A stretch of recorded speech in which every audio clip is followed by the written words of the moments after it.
Day 318 of the Ukrainian War Map, also known as Russia's invasion of Ukraine.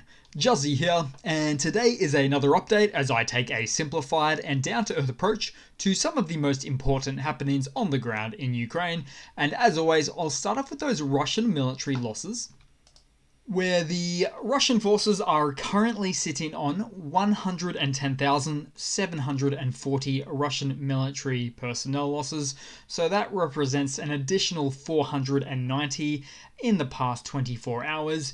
Then we'll take a quick look at the hardware losses, so 1 ACV on the left there, 2 tanks and 3 artillery, 1, 2, 3. Then we'll jump back to the map. And again, as we sometimes do, we'll start out in Russia, in Moscow this time, the capital, where there was a fire that broke out in the building of the Ministry of Foreign Affairs in Moscow there. Now, you're probably thinking Russia has a lot of fires, and that's true. Many of them are meaningless, unrelated fires that have nothing to do with the war, but rather due to some atrocious fire safety standard codes. But this one has to be one of the more suspicious ones to date. I don't have a lot of footage or photos here at the moment, but smack bang in the Foreign Affairs Ministry, the building thereof. So yeah, that seems pretty suspicious indeed.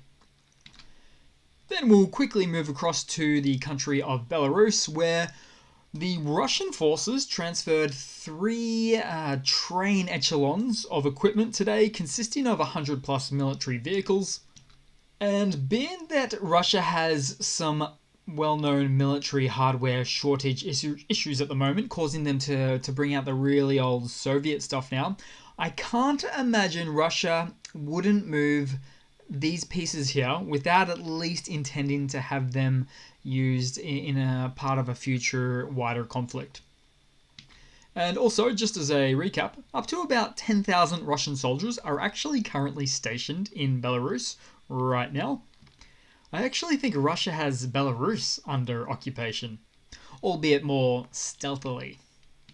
Then we'll move into the Ukrainian map here again today, and we'll take a look at starting in the Donbass now. So where in the past 24 hours we've got a lot of reports regarding Dobrova being almost liberated now, as you might guess just having a look at the map here, with the Ukrainian forces being quite well adapted now to encirclement tactics of the Russian forces and pushing them out. And also in a wider context, this is of course all part of the Ukrainian Armed Forces strategy as they further push east to liberate Crimea as well. Then we'll move a little bit further south down to Soledar. So here it is right there, where the situation around Soledar is difficult as Russian forces have made some territorial advances here. It's an ongoing battle that continues to rage into the night as Russia throws so many of their available sources this way right now. But on the Ukrainian side, certain operations are being undertaken to stabilize the situation as the defenders fight fiercely for every square foot of land here. But how much land exactly has Russia taken so far with their New Year's push? So if we were to go to the date map, we'll need to go back to at least the 4th or the 3rd, and yeah, that's when it starts changing mostly there, or starts to. So here we go. So I'll need to push forward for some context. Looks quite big, but we'll jump out again and we'll take a look at this. So just at a glance, yeah, that's about 3Ks by, and I'm going to work out the square mileage and square footage from here.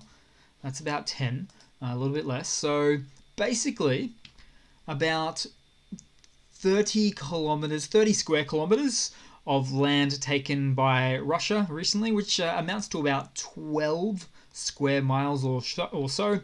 But you probably want this in a much larger context. You might be asking, well, how much was Kherson when it was taken? Kherson, in fact, was 6,000 square miles of liberated territory by the Ukrainian armed forces, which amounts to about 2,300 miles approximately there. So you've got your little piddly 12 square miles here that the Russian forces have taken in the last 4 or 5 days, as opposed to well over 2,000 square miles in Kherson from back in the November liberation. And I think this is quite important to mention because comment trolls all over the internet will tout gains like this in Soledar as massive and wonderful victories that show that immense strength and power of the Russian forces, but that's just categorically false. Then we'll move across a little bit to Bakhmut, where of course Bakhmut still holds. Some of the most intense battles, obviously, too, continue into the night as well here, too.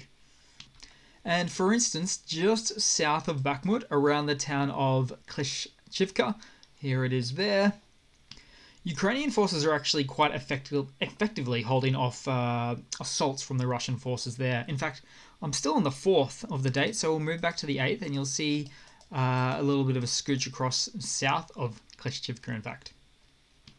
Oh, and also, the Russian sources confirmed that Ukraine has intensified its air presence around this region with ground attack aircraft sorties too.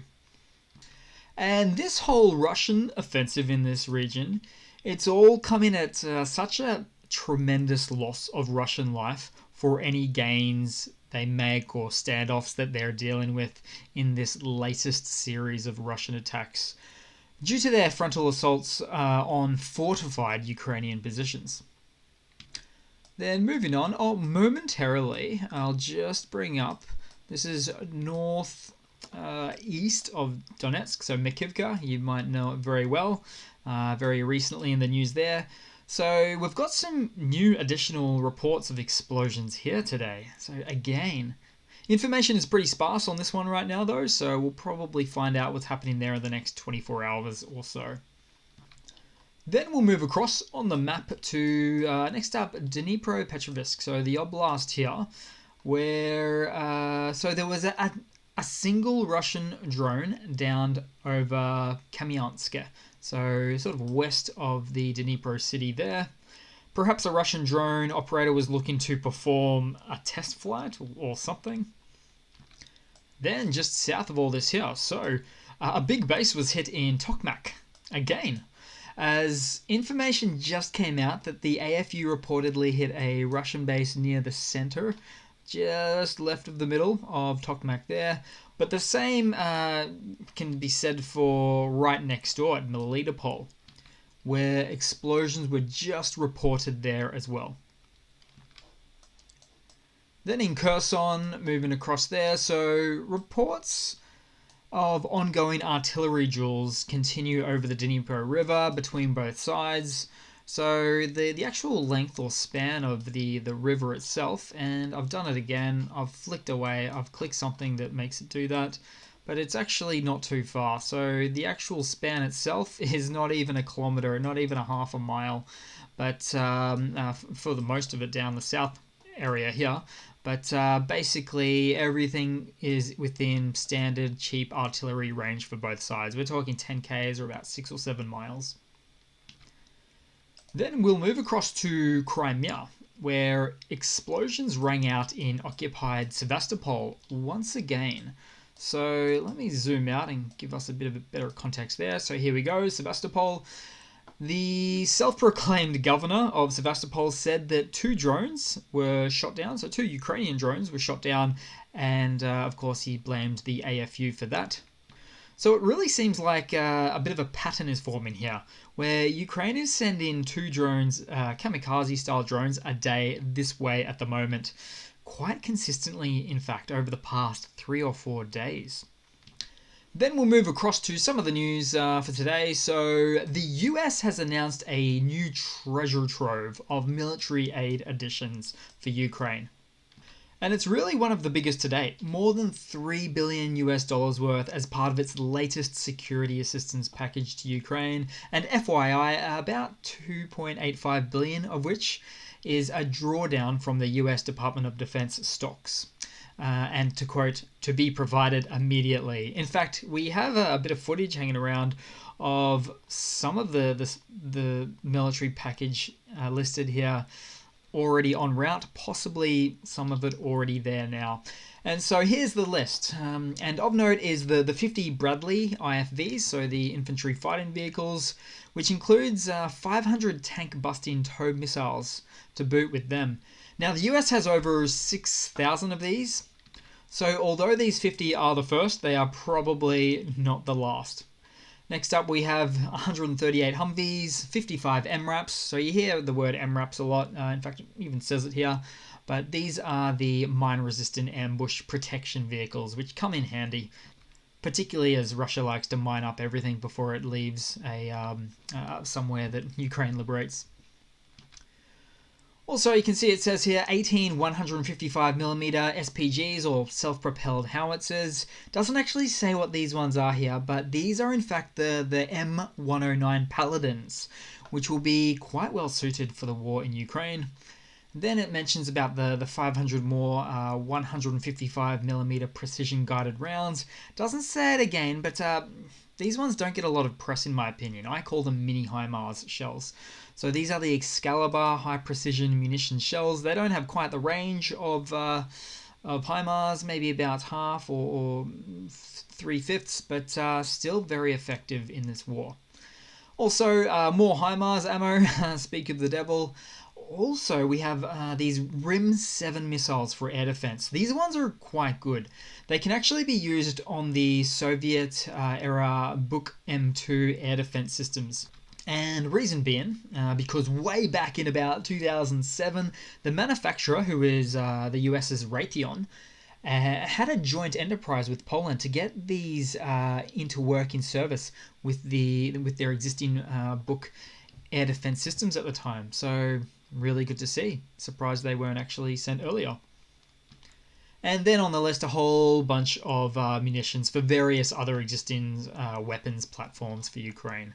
So all in all, quite a big deal. Then in some other news, there are some continued reports that seem to indicate that Russia plans to mobilize an additional 500,000 men this January for more of a spring offensive. Now, technically, Russia never stopped its mobilization drives via a whole bunch of dodgy shadow mobilization methods. But when they make these drives official through law or legal decrees, it happens at a much faster rate than it otherwise would. But even then, they simply lack the logistics. So Russia lacks the logistics to support 500,000, let alone 100,000 additional troops at a time. In other words, they'll have problems getting there. They'll have problems with getting any hardware, any guns, any food even. They'll be purely cannon fodder. Then in some other news, the Chief Cabinet Secretary, Matsuno of Japan, in the status of chair of the G7 in 2023 now, announced he intends to strengthen support for Ukraine and sanctions against Russia.